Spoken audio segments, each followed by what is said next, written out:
నవచంపక పుష్పాభ నాసాదండ విరాజిత. నవచంపక పుష్పము అంటే అప్పుడే కోసిన సెంపెంగి పువ్వు. అది పరిమళంతో కాంతితో తాజాగా ఉంటుంది. దానితో సమానమైన నాసాదండము అంటే తెలుగులో ముక్కుదూలము అంటాము. ఈ నాసాదండము ఉన్నతంగా ఉండడం ఉత్తమ సాముద్రిక లక్షణం. అటువంటి నాసాదండంతో ప్రకాశించే తల్లి అని అర్థం. తారాకాంతి తిరస్కారి నాసాభరణ బాసుర. తార అంటే నక్షత్రం.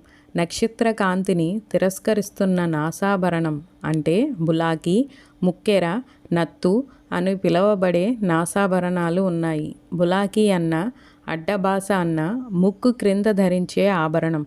ముక్కెర అంటే ముక్కు పోటానికి ధరించే గుండ్రటి ఆభరణం. నత్తు అంటే ముక్కు పోగు. బులాకీకి అయితే ఒక ముత్యాన్ని అమరుస్తారు.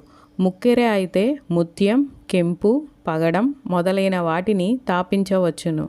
అప్పుడు తార పదానికి మంగళతార, శుక్రతార అని రెండు అర్థాలను స్వీకరించి మాణిక్యాన్ని, ముత్యాన్ని చెప్పుకోవచ్చు. అటువంటి నాసాభరణంతో ప్రకాశించే తల్లి అని అర్థము.